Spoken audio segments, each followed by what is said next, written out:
Kita mulai ya.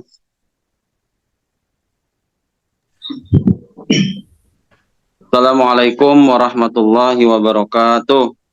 Waalaikumsalam warahmatullahi wabarakatuh. Alhamdulillahirabbil alamin. Assalatu wassalamu ala asyrafil anbiya'i wal mursalin sayyidina wa maulana Muhammadin wa ala alihi wa sahbihi ajma'in, amma ba'd. Pertama-tama, marilah kita panjatkan puji dan syukur kehadirat Allah Subhanahu wa Ta'ala atas rahmat dan hidayahnya kepada kita semua, sehingga pada hari yang berbahagia ini kita masih diberikan kenikmatan iman dan Islam. Yang ulun hormati kepala sekolah SMP Plus Citra Madinatul Ilmi Ustadz Arif Baitika Rahman MPD. Yang ulun hormati Ustadz Ustazah di SMP Plus Citra Madinatul Ilmi, dan yang Ustadz sayangi dan Ustadz banggakan seluruh siswa dan siswi di SMP Plus Citra Madinatul Ilmi. Baik, sebelum kita mulai tausiahnya, Ustadz minta mic Pian dimatikan dulu, dan Ustadz harapkan kameranya juga mohon dihidupkan, dan tolong untuk mencatat hal-hal penting yang terdapat dalam pembahasan tausiah pada hari ini yang bertema anjuran dan hikmah makan sahur. Insya Allah nanti akan disampaikan oleh Ustadz Sailillah. Untuk mempersingkat waktu, ulun persilahkan kepada Ustadz untuk menyampaikan tausiah pada hari ini.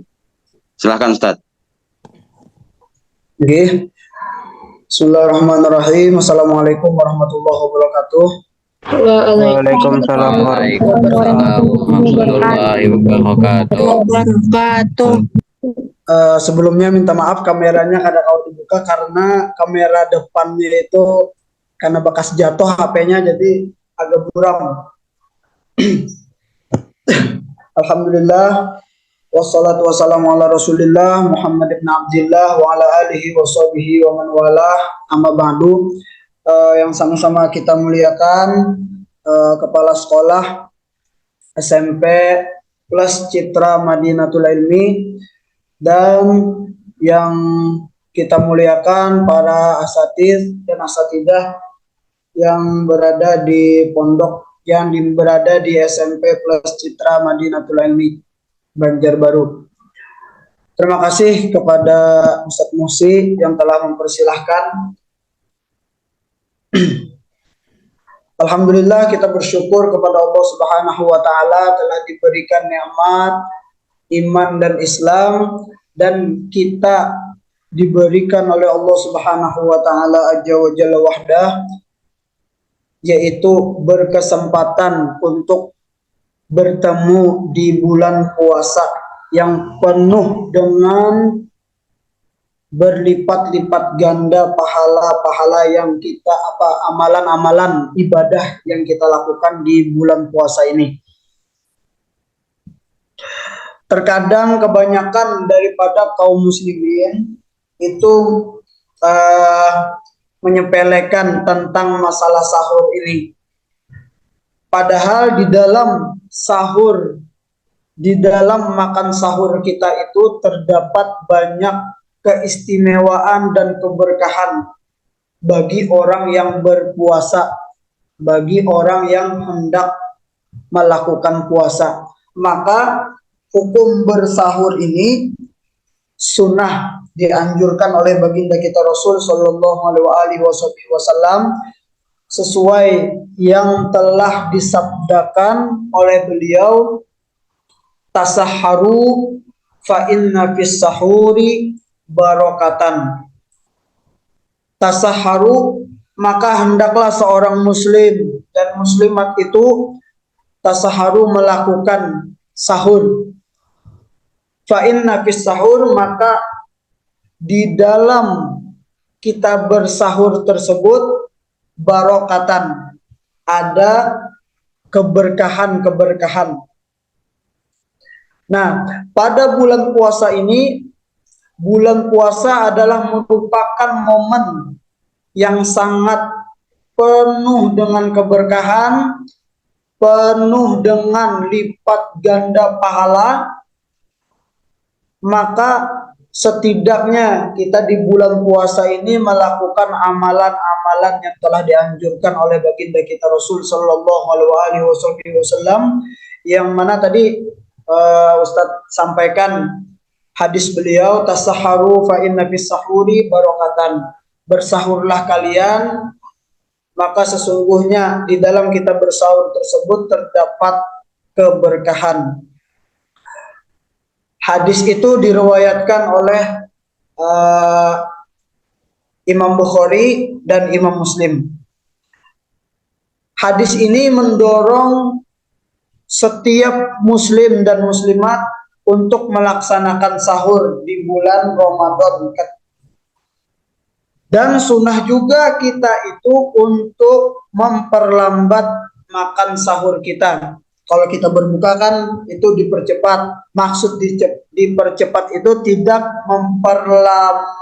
tidak bukanya itu ke isya karena masih kuat, ke isya bukanya, buka puasanya, nah itu tidak dianjurkan. Yang dianjurkan adalah ketika telah sampai waktu maghrib berbunyi, maka kita mempercepat buka kita dengan santapan yang telah ada. Dianjurkan lagi ketika kita buka itu makan kurma berdahulu.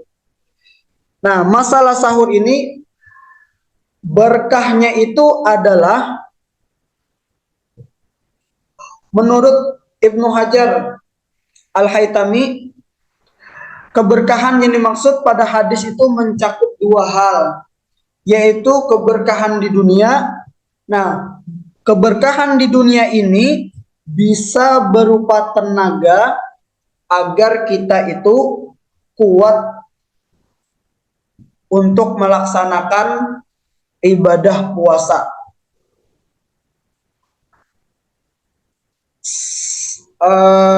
Dan keberkahan yang kedua yaitu adalah kita dapat di akhirat, yaitu berupa amal, berupa pahala yang diperoleh karena mengamalkan daripada apa yang telah diperintah oleh Nabi.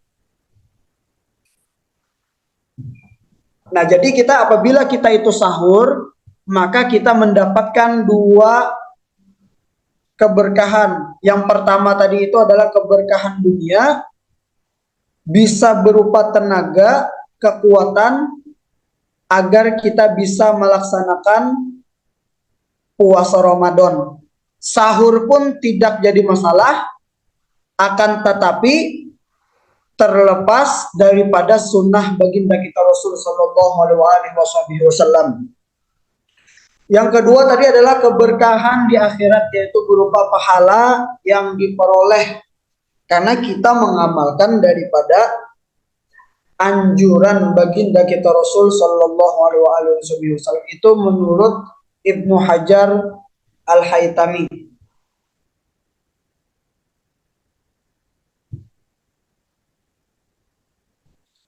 Di dalam kitab Ihtaful Ahlil Islam bi khususiyatis Syam. Nah, itu. Adapun keistimewaan sahur lainnya adalah makanan yang dikonsumsi saat kita sahur itu.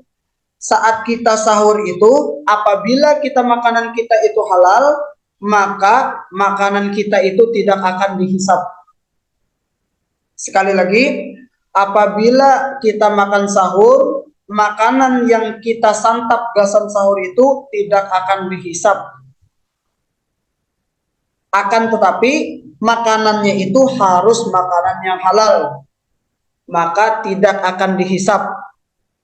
Apabila makanan yang kita dapat itu, makanan yang kita makan ketika sahur itu adalah makanan yang haram, maka tetap dihisap. Beda dengan makanan yang kita peroleh dengan cara yang halal, makanan itu 100% halalnya, maka tidak akan dihisap makanan itu. Apa aja, kurma kada akan dihisap, minuman akan kada dihisap apabila makanannya itu halal. Apapun yang kita santap ketika sahur itu tidak akan dihisap. Dengan catatan dari itu makanannya itu halal. Apabila makanannya kada halal, maka tetap dihisap. Rasul Shallallahu Alaihi Wasallam menyampaikan kepada kita salah satu, ada 3 makanan, laisa alaihim, tidaklah atas 3 makanan tersebut hisabun, dihisap, bima ta'imu insyaallah taala idza kana halalan, apabila makanan yang kita konsumsi itu ketika kita makan sahur itu halal, maka tidak akan dihisap. Apa? As-shaimu, yaitulah makanan orang yang berbuka puasa. Nah, ketika orang yang berbuka puasa, makanan yang disantap dengan syarat makanannya itu halal, maka makanan itu tidak akan dihisap. Itu makanan hidangan yang ketika sahur. Yang kedua, wal mustaharrir,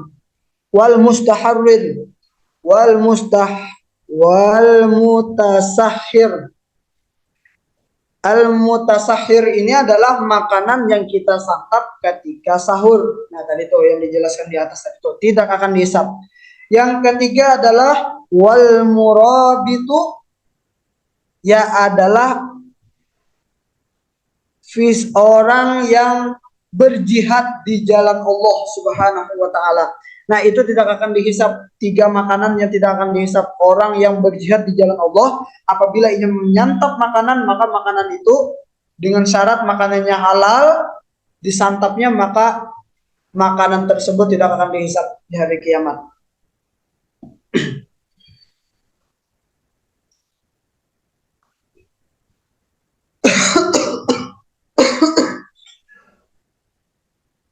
Oke, para siswa dan siswi. Nah, untuk sahur kita itu untuk lebih sempurna dan memiliki nilai ibadah lebih, kita dianjurkan untuk mengamalkan sejumlah kesunahan sahur. Satu, kesunahan sahur ini adalah mengakhirkan waktu sahur.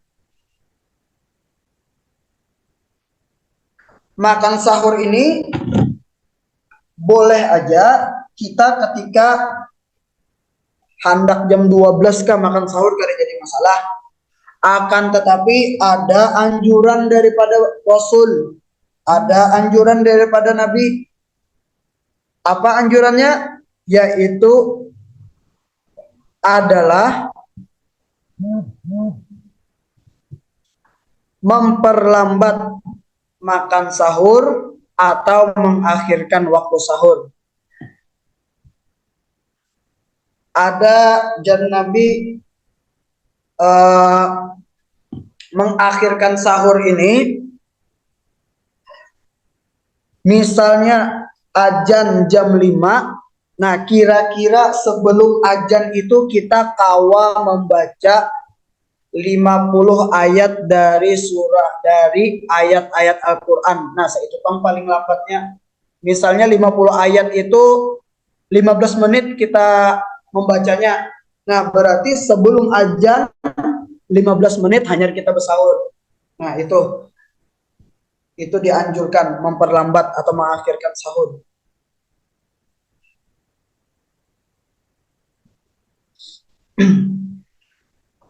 Nah, orang-orang yang sahur ini,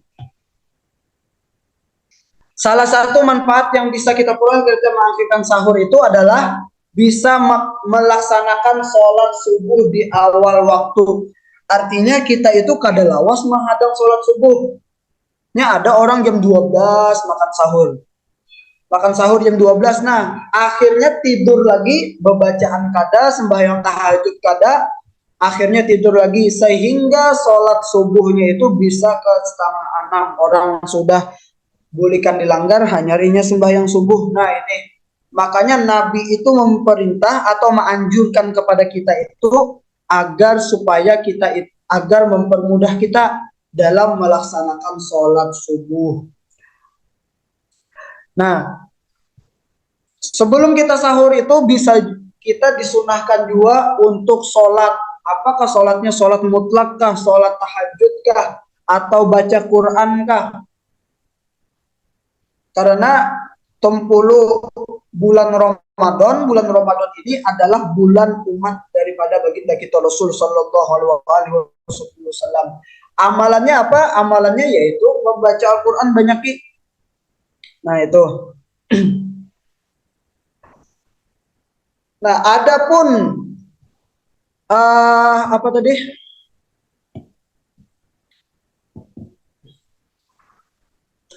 Kesunahan sahur lagi, ada lagi tetap sahur meskipun sudah kenyang.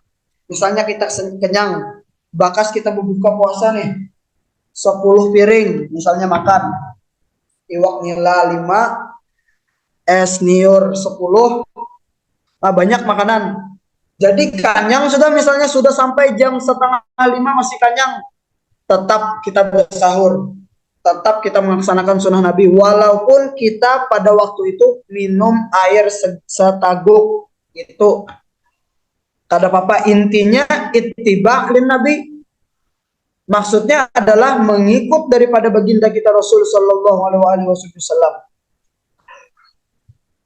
Apa aja Nabi? As-sahur aklatun barokatun. Sahur itu adalah suatu makanan yang berberkah. Fala tada'uhu, maka fala tad'u walau ayyajra'a ahadukum jar'atan.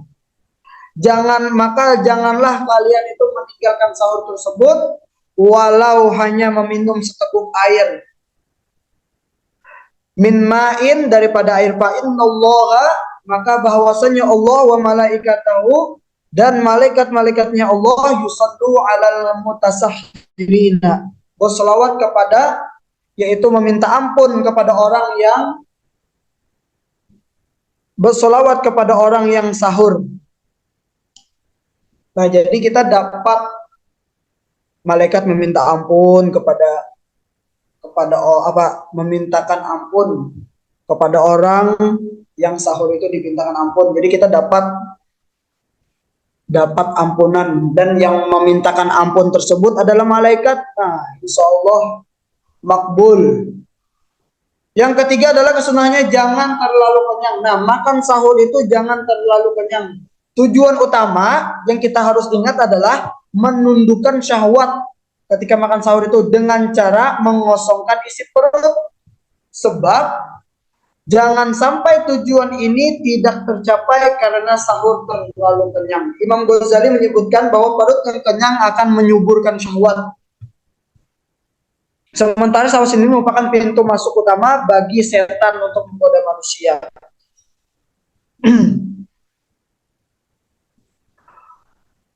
Itulah keistimewaan dan keberkahan makan sahur bagi orang yang berpuasa, yang jarang kita temui, atau orang itu biasanya berlakas-lakas sahur. Oleh sebab itu, kesimpulannya adalah bahwa satu lagi, nah, pembeda antara puasa kita dan puasanya ahlul kitab adalah makan sahur. Nah, itu orang ahlul kitab, orang Yahudi Nasrani itu tidak makan sahur. Nah, kalau kita Islam makan sahur, maka sahurlah pembeda antara puasa Yahudi dan puasa Yahudi Nasrani dengan puasanya kita orang Islam. Wallahu a'lam. Minta halal, minta ridho dunia akhirat, mudah-mudahan ada manfaatnya. Assalamualaikum warahmatullahi wabarakatuh.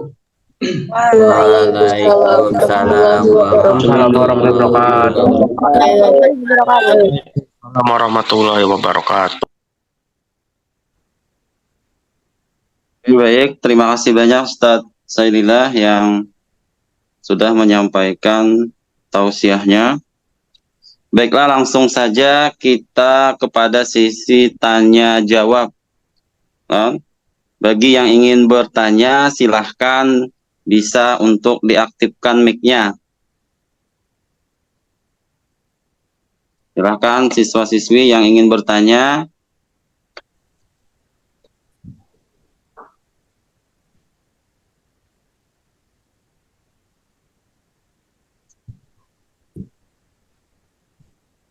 Apakah ada? Tuh di chat ada dari Sabila Mukaramah.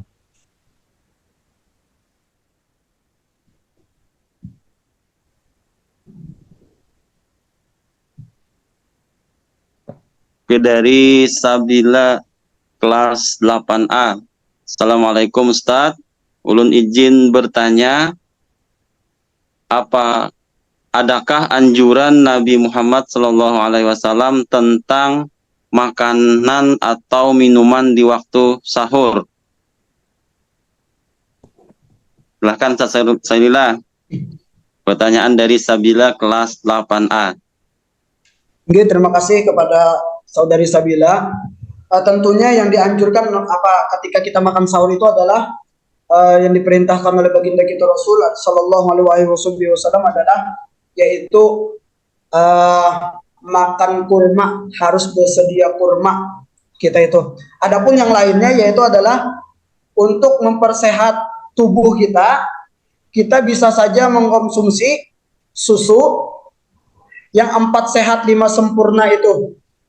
Kita sediakan aja amunnya kada susu ya, air putih itu lebih baik dan air susu pun lebih baik. Nah, apabila kita menyediakan itu, air ada, susu ada, telur ada, misalnya daging ada, ikan ada, tapi yang dianjurkan adalah kurma tadi itu.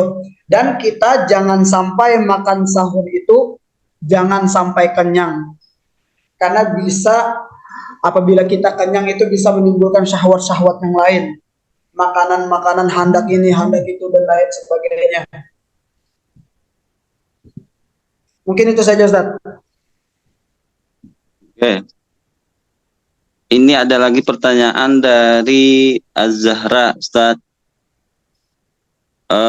Ustadz izin bertanya, kalau memperlambat sahur itu berapa menit sebelum imsak? Oke, sesuai yang Ustadz sampaikan tadi bahwasanya memperlambat waktu sahur itu adalah sekitar kita itu sebelum azan subuh atau sebelum imsak itu membaca ayat Quran sebanyak 50 ayat.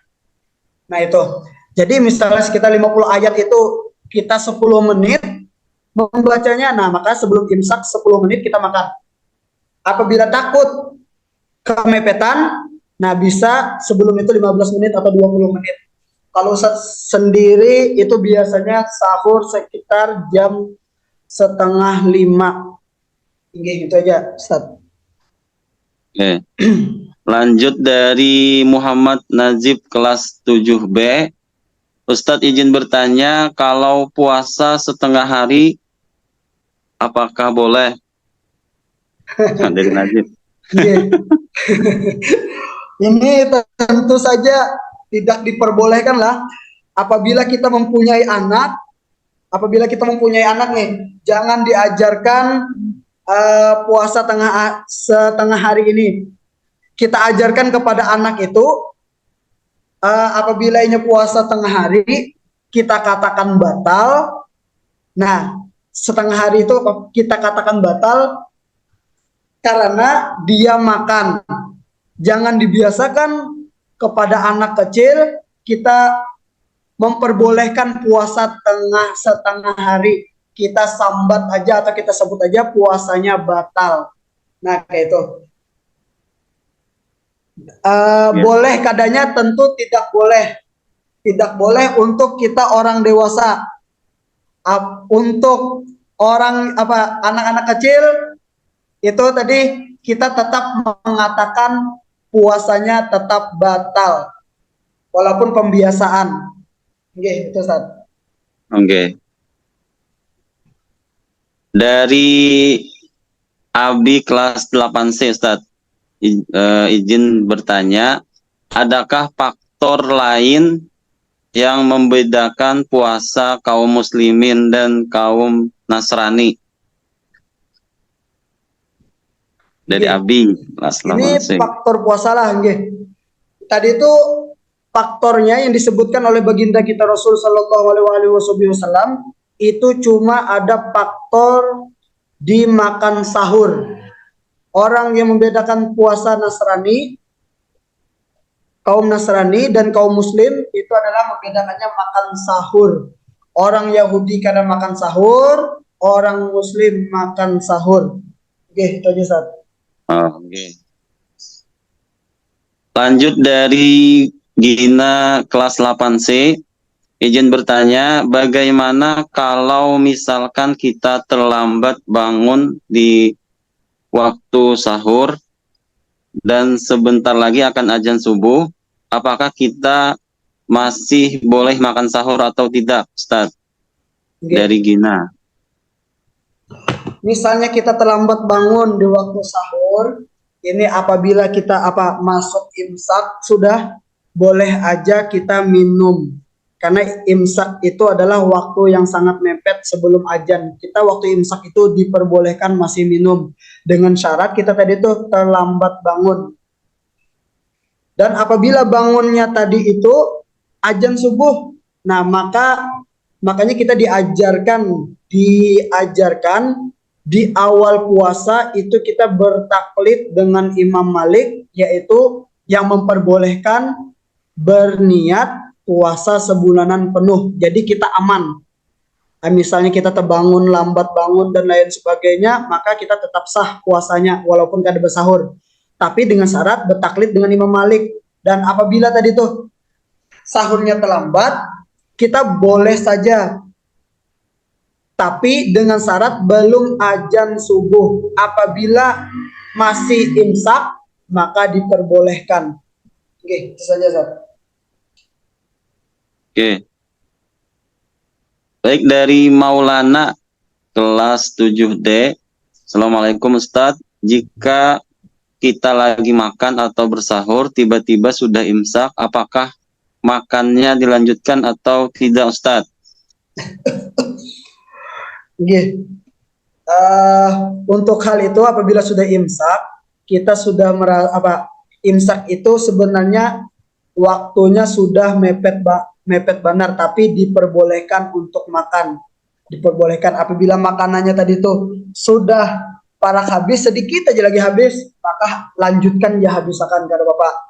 Lanjutkan daripada mubadir. Tapi apabila sudah bunyi azan subuh, Allahu Akbar azan subuh, maka yang di mulut keluarkan. Yang di piring jangan disantap lagi. Gitu saja, Ustaz.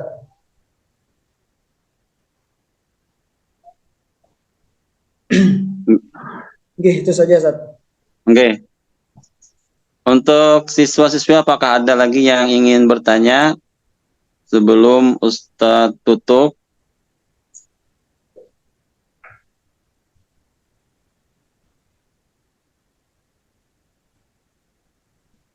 Baik, kalaunya tidak ada yang bertanya lagi, untuk sesi tanya jawab kita cukupkan dulu.